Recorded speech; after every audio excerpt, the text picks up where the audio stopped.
நாங்க சுத்திட்டு இருக்கோம். உங்களால உங்களுக்கு எந்த பிரச்சனைனாலும் நாங்க இருக்கோம். உங்களால யாருக்கும் எந்த பிரச்சனையும் எல்லாம் பார்த்துப்பீங்களா? உங்களோட டீச்சர்ஸ்க்கு உங்களோட பேரண்ட்க்கு எந்த நம்பர் எடுத்து கொடுப்பீங்களா?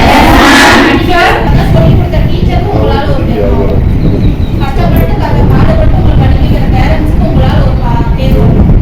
அதை மட்டும் மனசுல நினைச்சு படிங்க.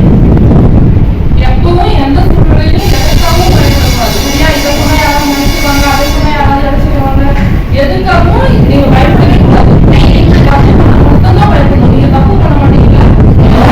இருக்கீங்க, எதுக்கு தப்பு பண்ண போறீங்க? தப்பு பண்ண மாட்டீங்க. சரியா? எதுக்காக நல்லா படிக்கிற பொண்ணு சொன்னாங்க மேடம், இருந்தாலும் நம்ம ஒரு அவேர்னஸ் பண்ணிட்டு போகணும். நானுமே சொல்றப்பா, நீங்க எல்லாருமே குட்கர்ஸ், எல்லாருமே கவனிக்கிறீங்க. யாருமே பேசல, யாருமே வேற எங்கும் வேடிக்கை கூட பார்க்கல. ஓகேடா, பார்த்து பத்திரமா போங்க. ஸ்கூல் நல்லா படிக்கும்போது லைன்லேயே போகணும், லைன்லேயே வரணும். எங்கேயோ ஒரு ரோட வச்சு நடிச்சுட்டு வந்து போகக்கூடாது. உங்கள் அப்பா அம்மா எதுக்காக அனுப்புறாங்க? படிக்கிறதுக்காக மட்டும்தான். பின்னாடி கத்துக்குவாங்க. பின்னாடி எல்லாமே நம்ம வந்து நீங்க கல்யாணம், குழந்தை, குட்டி எல்லாமே நம்ம பின்னாடி கிடைக்கும். ஆனா ஒரு கிளாஸ் ரூம்ல வந்து இப்படி இத்தனை பேரோட உட்காந்து படிக்கிற சான்ஸ் கிடைக்கவே கிடைக்காது. அந்த சான்ஸை படிக்கிற வயசுல படிக்கிறதுக்கு மட்டும் யூஸ் பண்ணிக்கோங்க. உங்களுக்கு எந்த பாதிப்புனாலும் காப்பாற்றுறதுக்கு எங்க டீம் அமைச்சிருக்காங்க. உங்களால யாருக்கும் எந்த பாதிப்பும் வந்துடக்கூடாது. உங்களை பாதுகாக்க தான் இந்த டீமே சிஎம் சார் வந்து ஃபர்ஸ்ட் போட்டுக்காக தான் ஒரு டெஸ்ட் போட்டாரு. அதனால அதை மனசுல வச்சு பஸ் ஸ்டாப்ல நிக்கிறீங்க, கடைக்கு ஓடுறது, பேக் ஒரு பக்கம் வச்சுட்டு நீங்க ஒரு பக்கம் நிக்கிறது, இதெல்லாம் வேண்டாம். உங்களை நீங்க பாத்துக்காங்க. சுத்தி என்ன நடக்குதுங்கிறத பாருங்க.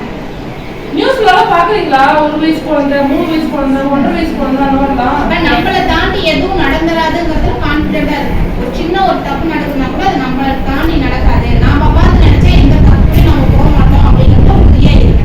படிங்க, நல்லா ஜாக்கிரதையா போங்க. பஸ்ல எல்லாம் அவசரப்பட்டு ஏறாதீங்க.